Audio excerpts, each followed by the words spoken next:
Macam cair je madunya. Ni saya beritahu tuan-tuan. Madu asli memang cair. Dia bukan pekat macam madu Arab atau macam madu yang dekat pasaraya. Saya beritahulah tuan, kalau ada siapa yang kata madu asli pekat, saya beritahulah dia tu tak tahu madu. Dia bercakap main agak-agak. Dengar-dengar orang cakap. Dengar-dengar orang cakap, dia pun cakap lah pula.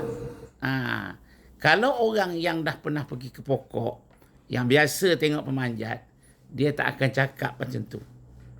Ini menunjukkan dia ni tak tahu tentang madu. Tapi yang macam ni lah banyaknya sekarang. Kebanyakan sekarang, dia tak tahu tentang madu, tapi dia bercakap tentang madu.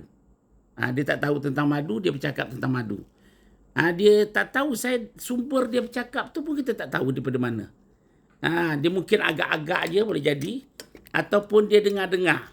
Atau dia fikir-fikir mengikut akal dia. Dia fikir-fikir tapi sumber dia fikir tu tak ada.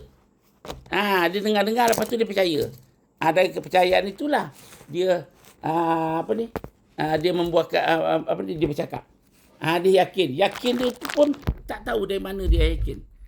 Inilah perangai masyarakat kita. Dan masuklah tentang madu. Tentang madu pun macam tu. Dia pun tak tahu apa-apa. Tiba-tiba dia kata, macam cair je. Saya beritahulah tuan, madu asli cair. Siapa yang kata madu asli pekat, bawa saya ke pokok. Dalam kalau yang turun dari pokok tu nanti, madu dia cair. Madu dia pekat macam madu Arab tu.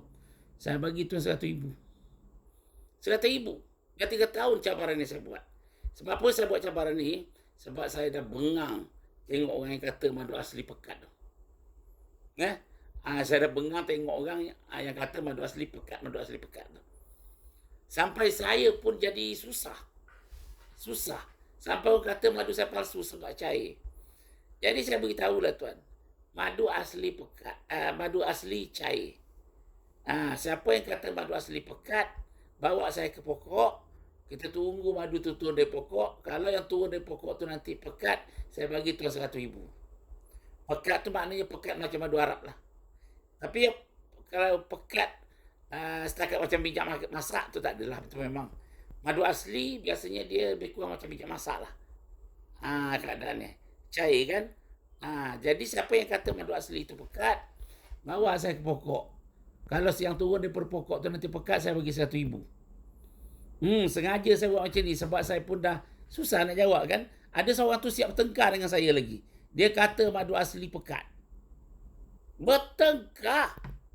Sanggup bertengkar. Dia kata madu asli tu pekat macam madu Arab tu. Saya kata tak. Madu asli cair.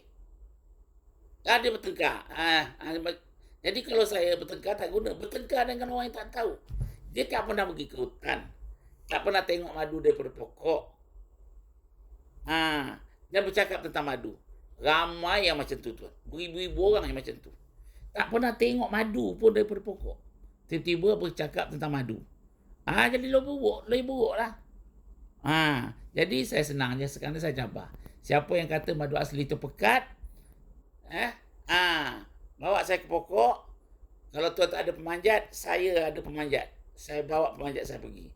Kalau yang turun daripada pokok tu nanti pekat, saya bagi tuan RM100,000. Tapi kalau yang turun daripada pokok tu cair, bagi RM5,000 juga lah. Macam tu. Jadi memang kadang-kadang kita cabaran macam ni terpaksa kita buat pada orang yang keras kepala. Pada orang yang keras kepala.